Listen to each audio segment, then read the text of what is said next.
Olá, a graça e a paz de Cristo Jesus seja com todos uma vez mais. Nos reunimos aqui por meio deste instrumento para falarmos acerca da fundamentação bíblica de missões. Semana anterior, nós falamos na última aula, acerca do proto-evangelismo, registrado em Gênesis no capítulo 3, no versículo 15.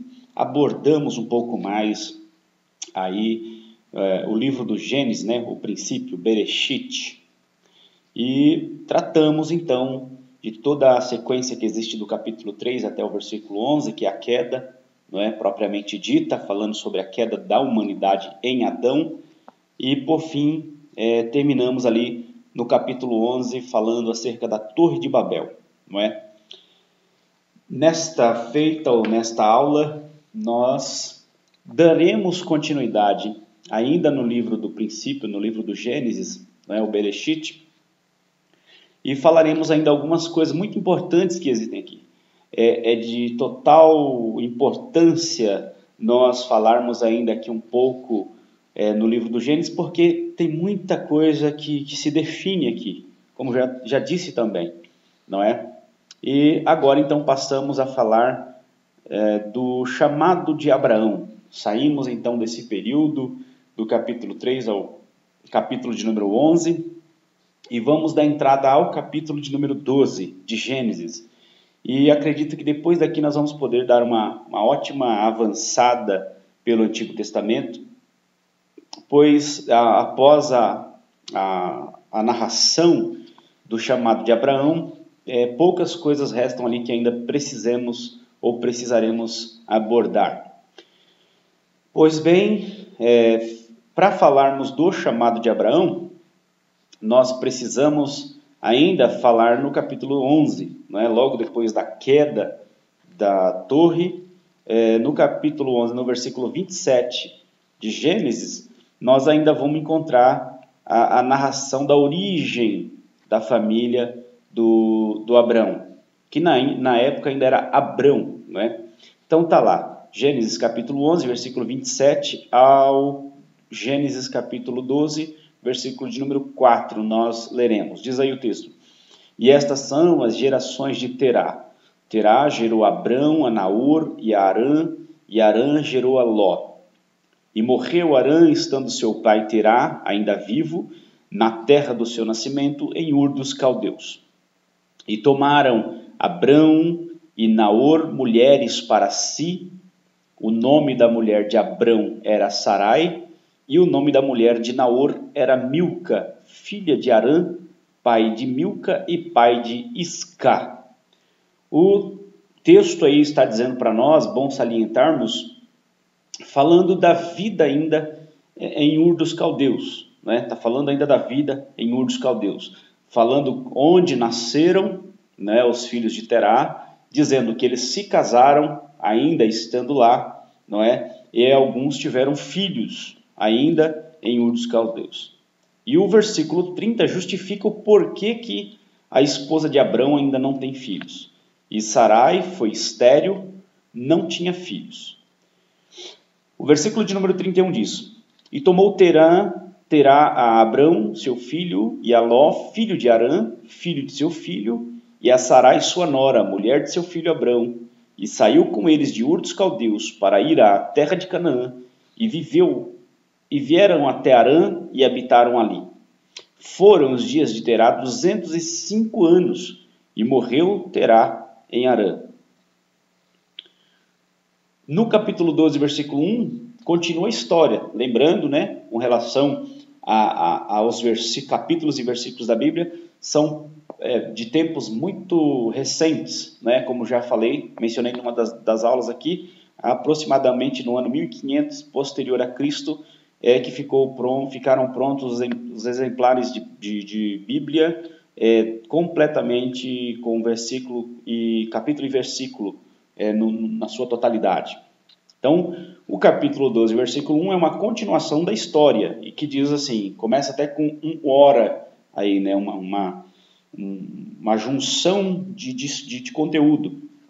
Ora, o Senhor disse a Abrão: sai da tua terra, da tua parentela e da casa de teu pai, para a terra que eu te mostrarei. Far-te-ei uma grande nação, abençoar-te-ei e engrandecerei o teu nome, e tu serás uma bênção. E abençoarei os que te abençoarem, e amaldiçoarei os que te amaldiçoarem. E em ti serão benditas todas as famílias da terra. E assim partiu Abrão, como o Senhor lhe tinha dito, e foi Ló com ele, e era Abrão da idade de 105 anos, quando saiu de Harã. Devemos lembrar bem aí que o texto fala toda a narrativa do acontecimento, né? Da família do Abraão, da saída de Ur dos Caldeus, a chegada em Harã e, por fim, a partida do Abrão em Harã. Pois bem, Gênesis, no capítulo 12, Deus continua no controle da história e cumprirá seu propósito. Este personagem, vale a pena lembrar, é aceito nas 3 maiores religiões do mundo. Quais são elas? Judaísmo, cristianismo e islamismo, sendo as mesmas monoteístas, ou seja, que aceitam a adoração somente a um único Deus. Então, Abraão é aceito nas 3 maiores religiões monoteístas existentes no mundo, não é? Ele é citado na Torá judaica, é citado nos livros do cristianismo e também no Corão, ou Alcorão, como alguns preferem, livro dos muçulmanos, do islamismo. Ao darmos início ao capítulo 12, veremos novamente a declaração explícita de que Deus não salvará o homem por nenhuma habilidade sua ou inerente no homem, pois Deus veio a uma terra de idólatras e escolheu Abrão sem que este tenha qualquer requisito para a sua escolha. É ato livre e soberano de Deus a formação de um povo a partir de Abrão. Bom lembrarmos isso, que a história narrando ali a questão da torre, posteriormente já começa a falar sobre a formação do povo semita. Então, Deus é quem está salvando o homem, fazendo promessa, falando de um Redentor, Gênesis 3,15, como vimos. E agora na escolha de Abrão, que vivia no meio de um povo idólatra, contando ali nas gerações do filho de Noé, nós encontramos que existem aproximadamente 292 anos, desde o fim do dilúvio até que nasça o Abrão, 292 anos. E neste inteirinho, ou nesse meio tempo, nós encontramos a possibilidade de uma pluralidade de divindades entre esse povo, não é? São muitos anos e eles acabaram aderindo à idolatria. O Abrão, por sua vez, não é, acredita-se que não aderiu à idolatria do povo que ele estava lá. Então, Deus escolheu Abrão por causa que ele não era idólatra, não podemos afirmar. A única certeza que temos é que Deus escolheu Abrão pelo seu propósito divino, pelo seu propósito eterno, por única e exclusivamente vontade do Senhor soberano. A soberania de Deus é quem escolheu Abraão. Não há nada no Abrão para que alguém possa fazer dele, né, um ícone de uma ou outra religião. Não há nada no Abraão de específico. Mas alguém pode dizer, tenha fé e tal. Daqui a pouco vamos chegar lá. Tenha calma e já vamos chegar lá. A salvação nunca poderá basear-se em qualquer padrão que havia naquele pai da fé, a não ser o chamado de Deus e as manifestações de fé são posteriores ao chamado, nunca antes. Então, devemos aí deixar isso muito bem claro, né? O chamado de Deus e as manifestações de fé são posteriores ao chamado, nunca antes. Então, as manifestações que haverão de fé são posterior ao chamado de Deus, nunca antes. Deus chamou Abraão porque ele era um homem de fé. Não é verdade isso. Nunca saberemos como Deus falou com ele, apenas sabemos que falou. Né? Mais uma questão aí a deixar claro. Algo por volta de 300 anos são passados, desde o dilúvio até o início da história de Abraão, como citei, né, 292 anos do fim do dilúvio até o nascimento dele, porém se passa essa história aí um pouco mais de 300 anos. Não podemos conjecturar com relação à proximidade da Torre de Babel em período, porém a cronologia coloca o fato anterior à família de Terá. Então, é claro que pela cronologia bíblica aí, aceita por diversas linhas de pensamentos e teólogos, e que convém aí essa cronologia ser correta, a torre anterior à formação semita, não é? Até que chegue a história do Abrão. Bom lembrarmos que a Bíblia tem que ser entendida no seu todo e devemos consultar outros textos para não cometermos erros. Isso deve ser bem claro para nós, não é? Devemos tomar cuidado. Se a gente pegar aqui só o Gênesis 11, finalzinho de 11 e 12 de Gênesis, para tratarmos do assunto do Abrão, que é tão conhecido no meio nosso da missiologia, da obra missionária, quantas mensagens já ouvimos falar acerca do chamado de Abraão. Deus fala com Abraão, o Abraão obedece, não é? Recebe a voz e obedece à voz de Deus. Então, devemos tomar cuidado com relação à interpretação desse texto, a exegese do texto. Logo no capítulo 7 de Atos, por exemplo, nós encontramos o Estevão, né?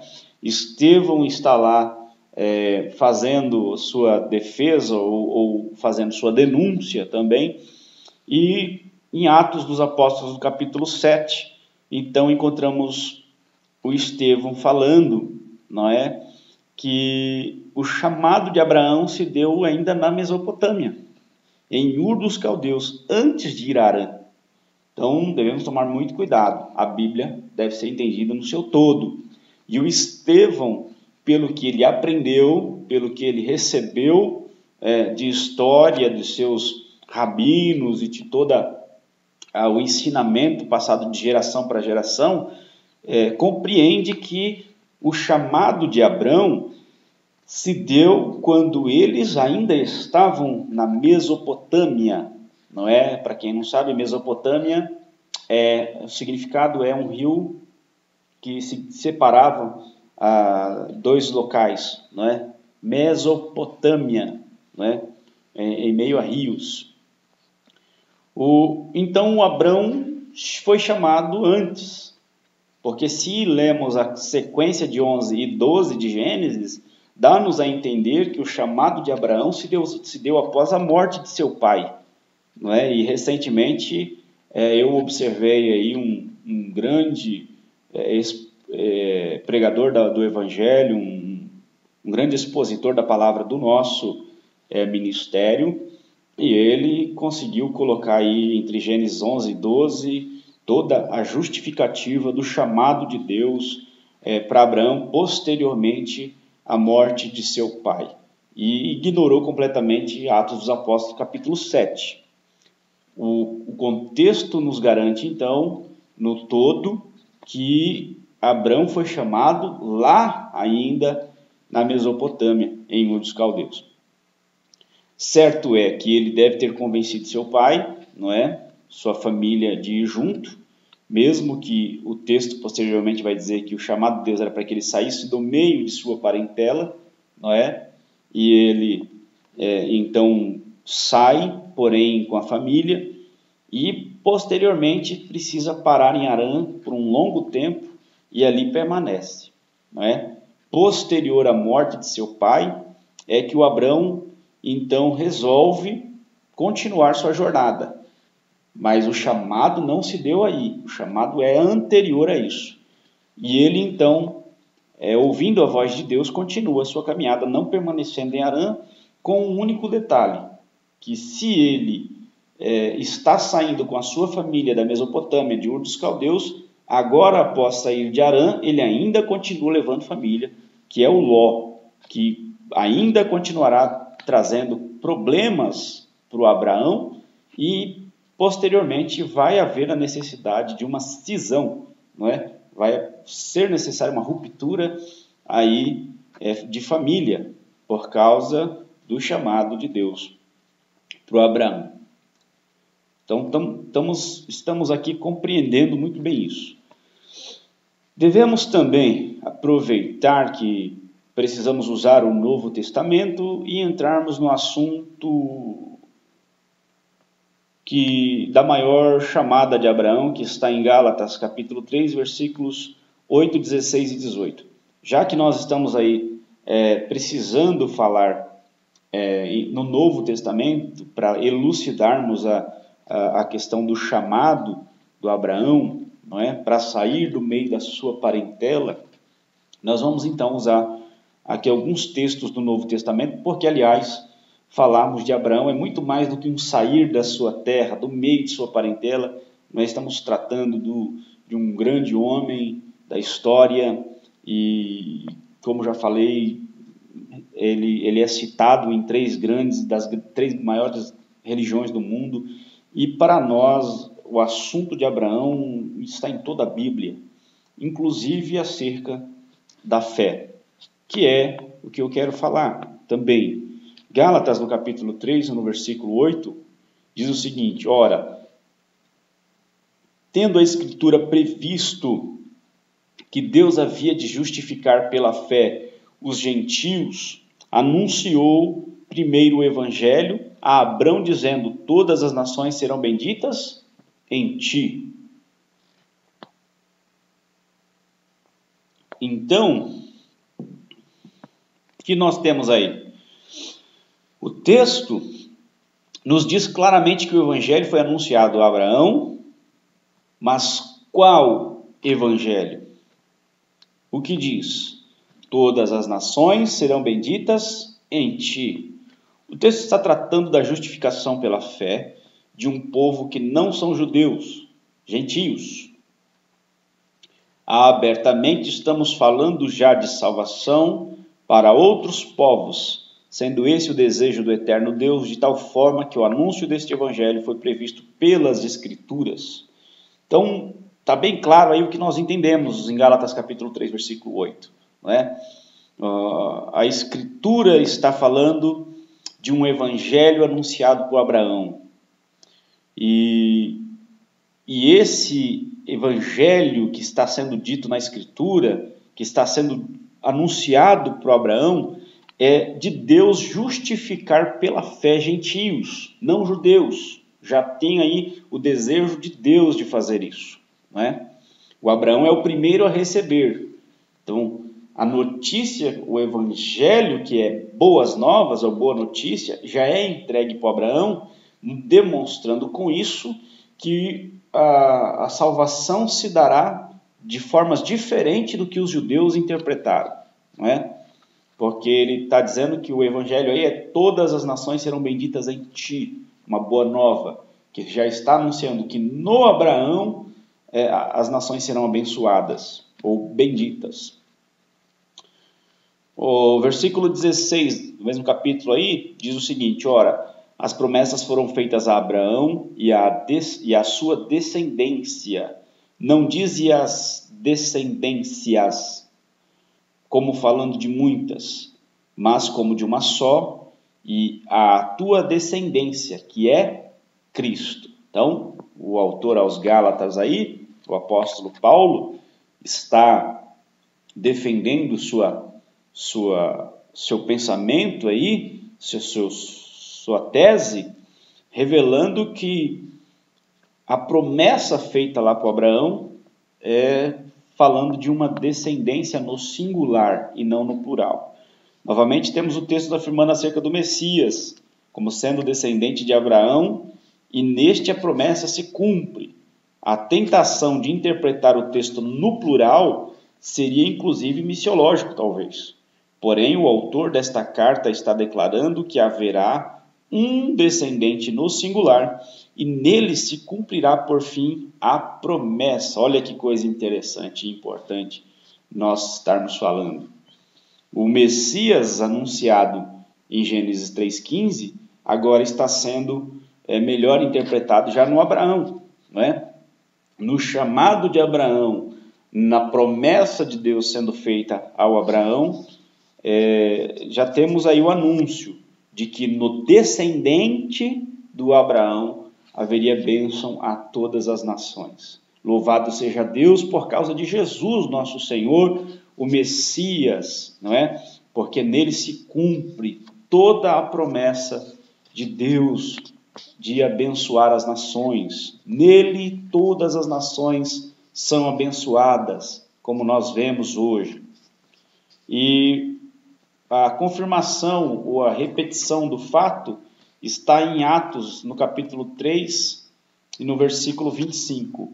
Atos 3, 25, vamos ler o que diz. Atos, no capítulo 3 e no versículo 25. E vocês são herdeiros dos profetas e da aliança que Deus fez com seus antepassados. Ele disse a Abraão: por meio da sua descendência, todos os povos da terra serão abençoados. Então, o autor de Atos dos Apóstolos, Lucas, concorda com isso, não é? E está dizendo que nós somos herdeiros dos profetas e da aliança que Deus fez com seus antepassados, não é? E ele também cita o Abraão, não é? A promessa feita a Abraão, da descendência de Abraão, que somos nós hoje, e todas as nações por onde o Senhor Deus nos enviar a pregar o Evangelho, do mesmo modo, não é?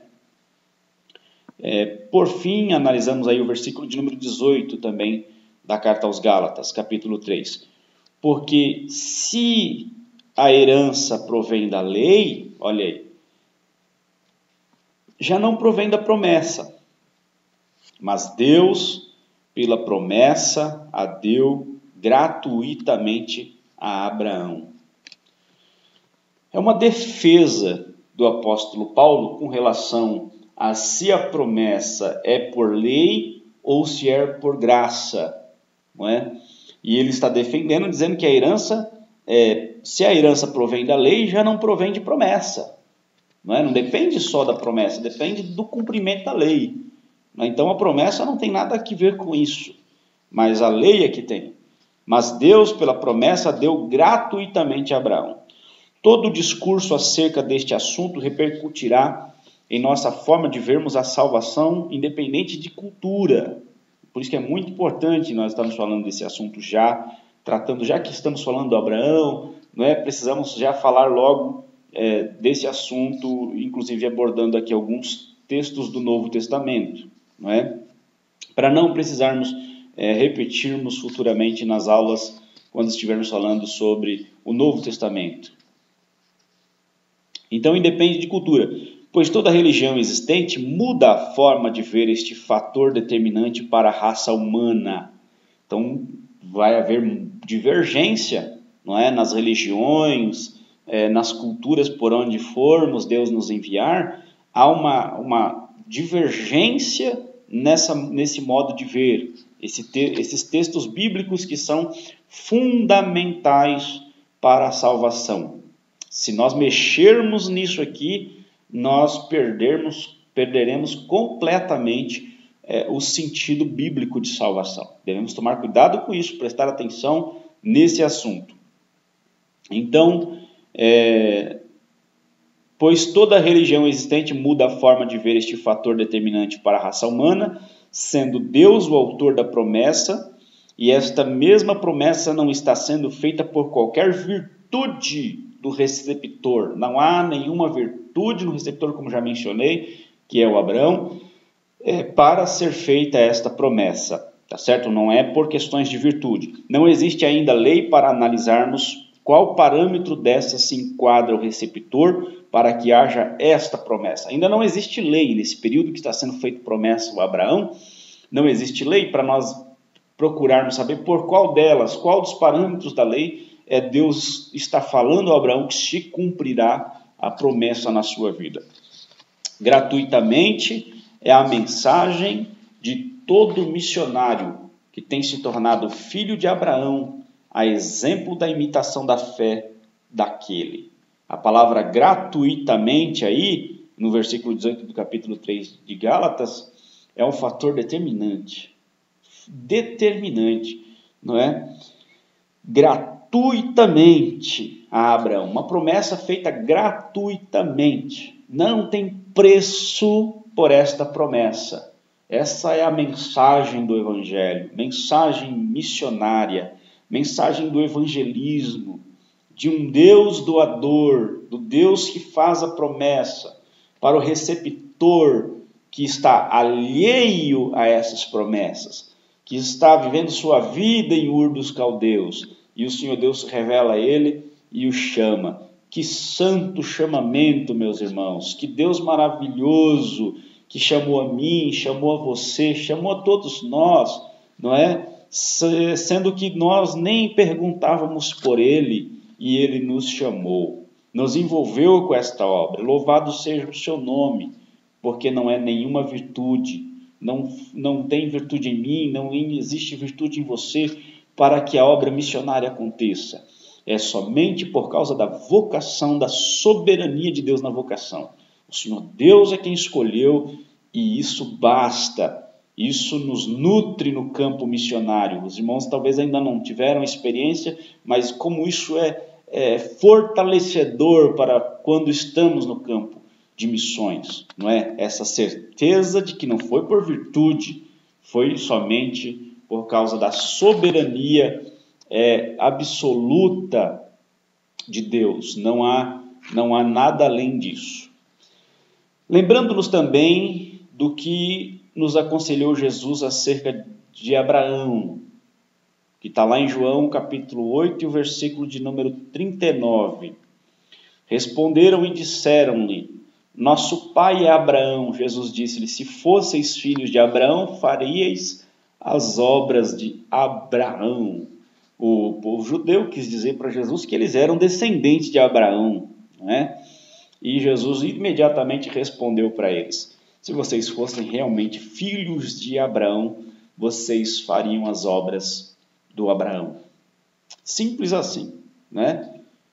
Simples assim. Fé, resposta. Resposta como resultado de fé. E quais seriam então estas obras que Jesus está citando? Quais são essas obras do Abraão? Está lá em Hebreus 11. Estamos citando no texto do Novo Testamento, como falei que seria necessário. Hebreus capítulo 11, dos versículos 8 ao 10, diz assim: pela fé, Abraão, sendo chamado, obedeceu. Olha aqui, ó. Obedeceu, sendo chamado, indo para um lugar que havia de receber por herança. E saiu sem saber para onde ia. Sem saber para onde ia. Você já sabe para onde você vai? Tem mais privilégio do que o Abraão. Porque o Abraão saiu sem saber para onde ia, né? Pela fé habitou na terra da promessa, como em terra alheia, morando em cabanas com Isaque e Jacó, herdeiros com ele da mesma promessa. Então os herdeiros tudo morando em cabana, peregrinando na terra. Que tremendo! Porque esperava a cidade que tem fundamentos, do qual o artífice e construtor é Deus. A peregrinação, passando pelas terras mas entendendo que se o construtor é Deus, é maior e melhor do que tudo aquilo que eles estão vendo. O nosso consolo na obra missionária é o mesmo. Nós nos consolamos porque estamos trabalhando pelo reino de Deus. Estamos trabalhando por uma pátria melhor, por uma cidadania melhor. E pregamos o Evangelho e o anunciamos gratuitamente, como está escrito, porque entendemos que todas as nações precisam saber disso, que a promessa de Deus é maior do que tudo isso que nós estamos vendo aqui. Encontramos Paulo nos explicando acerca desta obra de Abraão. Está lá em Romanos, mais um texto do Novo Testamento, capítulo 4, os versículos de 1 a 5, que nos dizem: que diremos, pois, ter alcançado Abraão, nosso pai segundo a carne? Ah lá, vai falar das obras do Abraão.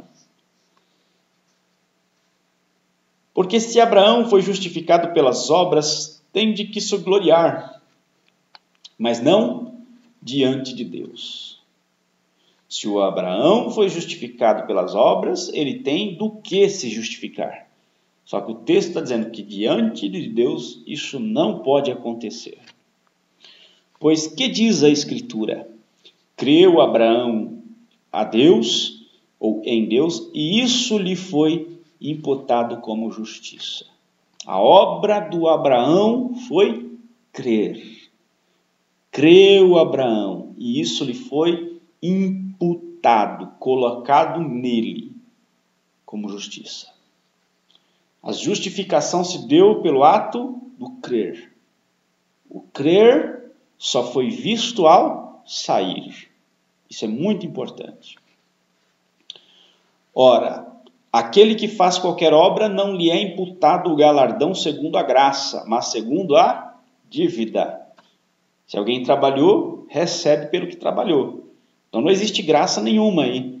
Existe pagamento por aquilo que foi feito, né? Então, mas aquele que não pratica, mas crê naquele que justifica quem? O ímpio, a sua fé lhe é imputada como justiça. Não se fez por onde, não está enquadrado em nenhum parâmetro da lei. Apenas vem uma promessa daquele que faz esta promessa, que é santo e soberano e chama quem quer. Essa promessa vem e eu creio no que ele está falando.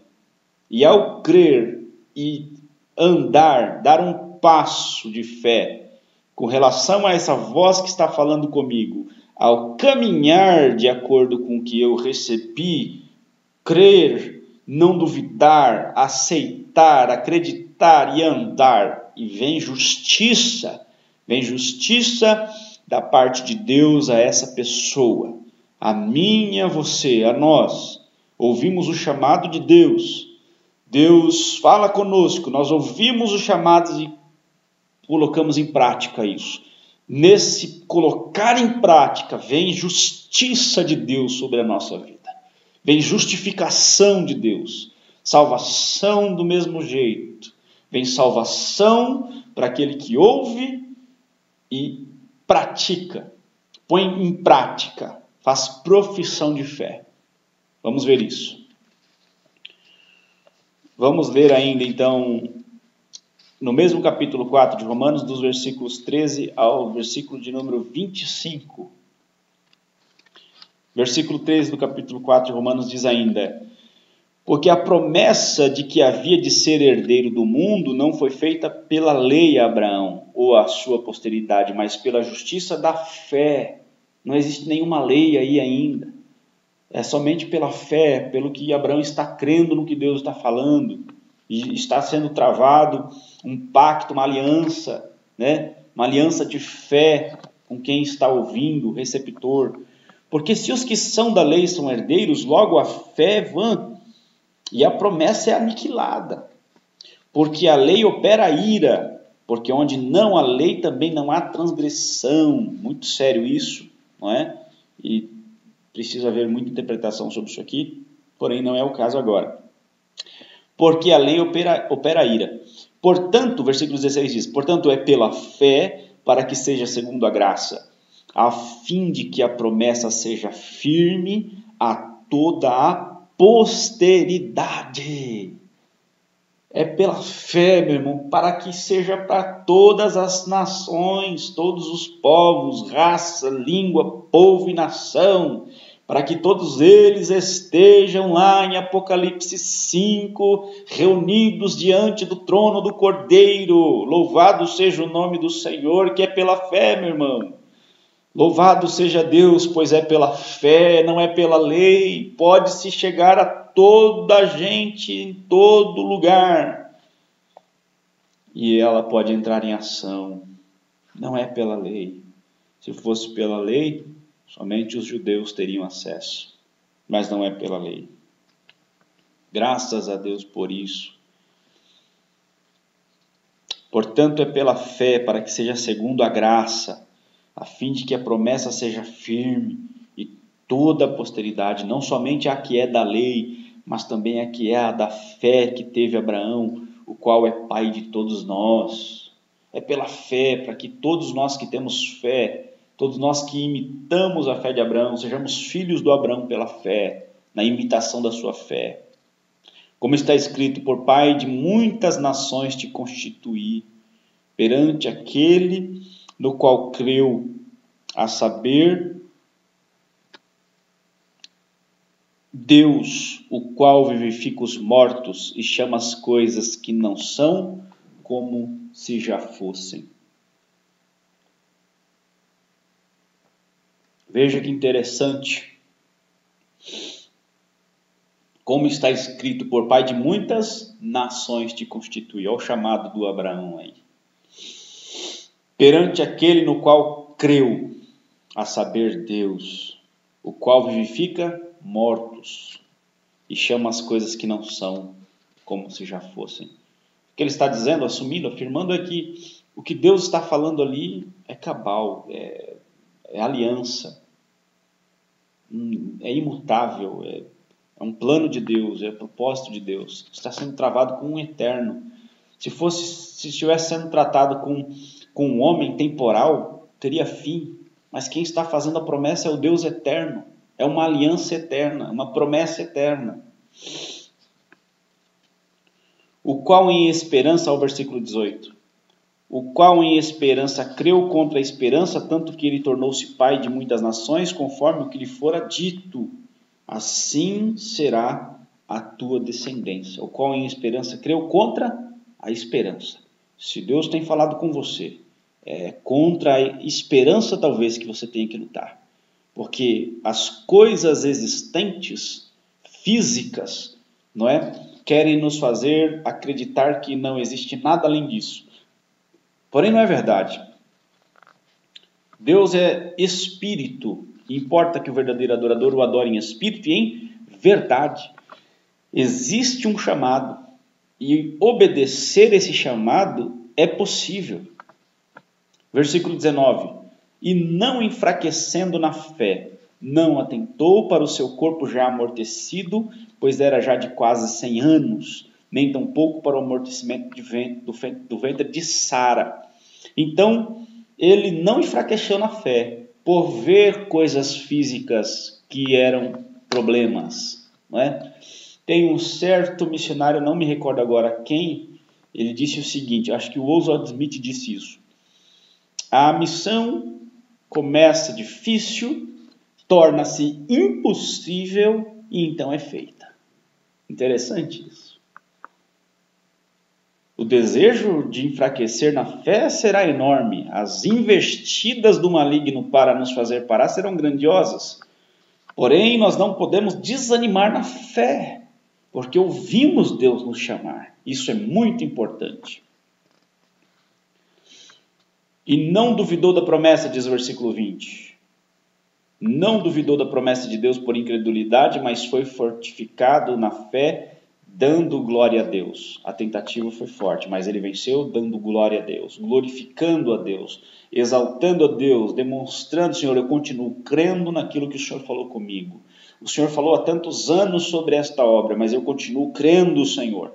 eu vou ver realizada, eu vou ver cumprir em mim. E é assim que vencemos, irmãos. Vencemos dando glória a Deus, glorificando a Deus. Somente o dando glória a Deus lá no culto, levantando a mão, glória a Deus. Não! Glorificando pelo nosso ato de obediência, de fidelidade, de persistência, perseverança, investindo nisso. Alguém diz, eu fui chamado por Deus, mas não lê Bíblia, não estuda os livros, não quer ler sobre a missão, não quer conhecer os povos para qual Deus falou com você. Como é que pode Deus ter lhe chamado? Não pode ser verdade, porque aquele que é chamado não desiste do chamado, persiste e já vai estudando, se preparando, porque acredita no que Deus falou. Eu tenho uma paixão enorme pelos povos latinos. E eu não fico aqui só esperando que chegue o dia, eu estou me qualificando para isso. Não é? Tenho os meus livros em espanhol, pregações, hinos, louvores. Já tive em alguns países de fala latina, porém nem por isso eu abandonei de estudar o espanhol, de continuar lendo, de continuar ouvindo. Estou sempre aqui ouvindo rádios, TV em espanhol. Por quê? Porque eu creio no chamado de Deus na minha vida. Eu creio que Deus fará grandes coisas e por crer eu invisto nisso. Deve haver demonstração de fé. Você está demonstrando sua fé porque você está aí nesta sala de aula nessa hora me assistindo. Porque você está investindo no seu chamado. E louvado seja Deus pela demonstração da sua fé. Estando certíssimo de que ele tinha prometido, também era poderoso para fazer, diz o versículo 21. Olha o que ele tinha certeza, o Abraão. Tendo certeza que aquilo que ele prometeu, ele é fiel para cumprir. Não sei o que foi que Deus prometeu a você. Certo é que quem prometeu é poderoso para cumprir. Não importa o lugar, não importa o país, não importa o que seja. Não importa. Deus é poderoso para te colocar lá. Deus é poderoso. Assim isso lhe foi também imputado como justiça. Então, quando você resolve dar crédito ao que Deus está falando, quando você acredita que não há impossíveis a Deus e que Deus pode fazer acontecer isso que Ele está falando, isso é imputado por justiça em você. Quando Deus fala conosco num culto, ou numa oração, numa leitura da palavra, e a gente recebe aquilo como promessa de Deus para nós, vem justificação de Deus para nós. Ele está crendo, eu estou falando com ele, e ele está ouvindo, está se alegrando, levantando suas mãos, glorificando, bendizendo, como que já vivendo aquilo que está sendo prometido. Há uma justiça, é um envolvimento da graça, da glória, do poder de Deus, meus irmãos, nisso. E justiça de Deus vem sobre a nossa vida, porque nós estamos dando crédito a coisa que para muitos é loucura. Ora, não só por causa dele está escrito que lhe fosse tomado em conta, mas também por nós, diz o versículo 24, a quem será tomado em conta os que cremos naquele que dentre os mortos ressuscitou Jesus Cristo, nosso Senhor, o qual por nossos pecados foi entregue e ressuscitou para a nossa justificação. Então, o que Deus fez com Abraão repercute em nós, qualquer crente em qualquer nação hoje, em qualquer povo, em qualquer tribo, raça, língua e nação, demonstrando que na Missio Dei, na missão de Deus, isso é o plano de Deus, não é? Para que também na nossa conta seja tomada por causa de Jesus. Ele foi entregue e ressuscitou para a nossa justificação, para que fôssemos tornados justos, por causa de Cristo Jesus. A justificação se dá num processo simples e bíblico e, na verdade, sempre foi da mesma maneira. Diz aí o capítulo 10, pulando alguns capítulos do 4 até o 10, nós vamos ler do versículo 8 ao 15, diz assim, mas que diz? A palavra está junto de ti, na tua boca, no teu coração. E esta é a palavra da fé que pregamos, a saber, se com a tua boca confessares ao Senhor Jesus e em teu coração creres que Deus o ressuscitou dentre os mortos, será salvo. É simples. Visto que com o coração se crê para a justiça. Com a boca se faz confissão para a salvação. Deus fala, a mensagem fala conosco, fala com qualquer pessoa que estivermos evangelizando, desce ao coração, o coração crê nessa mensagem e há uma confissão. E nessa confissão vem justificação da parte de Deus para qualquer pessoa. Tudo isso está envolvido com Abraão. Porque a Escritura diz, todo aquele que nele crer não será confundido. Portanto, não há diferença entre judeu e grego, qualquer povo, não é? Porque um mesmo é o Senhor de todos, rico para com todos os que o invocam. Porque todo aquele que invocar o nome do Senhor será salvo. Aqui é que está o X da questão, não é? Do Abraão nós chegamos aqui. Todo que invocar será salvo. Porque ouviu, desceu o coração, houve justificação no declarar, na profissão de fé, na conduta, no dia a dia, no batismo, na ceia, no que não é casado, casa-se, todas essas questões do externar a fé, né? Porque todo aquele que invocar o nome do Senhor será salvo. Como, pois, invocarão aquele em quem não creram? Aí entra mais fortemente a declaração da missão, não é? Como, pois, invocarão aquele em quem não creram? E como crerão naquele de quem não ouviram? E como ouvirão se não há quem pregue? E como pregarão se não forem enviados? Como está escrito, conformosos os pés dos que anunciam o evangelho de paz, dos que trazem alegres novas de boas coisas. Está em Romanos, capítulo 10, versículos 8 ao 15. Então nós temos aí a narração do processo da salvação no coração. É preciso haver mensageiro para que esse evangelho chegue aos ouvidos, né? A fé vem pelo ouvir e o ouvir pela palavra de Deus. Paulo, escrevendo aos Gálatas, estava um pouco entristecidos com aqueles porque eles começaram pela graça e estavam tentando terminar pela carne. Foi pela pregação da fé ou foi pelas obras da lei que vocês receberam o que vocês receberam? Então, é pela pregação do evangelho, é pela pregação da fé. Por isso que Abraão se torna aí o pai da fé. A imitação do Abraão é que é necessária. E nós, entendendo que é simples assim, não é pela lei, é pela fé, tal como Abraão, nós anunciamos esse evangelho da graça, o evangelho da salvação, da graça de Deus, que salva o perdido pecador, por intermédio do evangelho anunciado. A todo aquele que recebe o evangelho pelos ouvidos, não é? Ou pelos olhos, não é? Porque também os surdos podem ver o evangelho.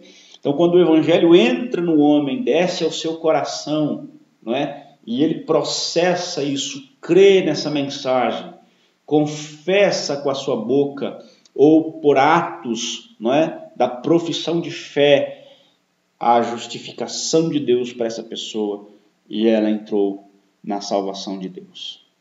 Tão importante o assunto do Abraão, que nos rendeu toda a aula, e por fim estamos alegres de poder falar aos irmãos, né, desse assunto tão importante. Não poderia ser diferente, seria um grande erro nós passarmos rapidamente sobre o assunto do Abraão, né?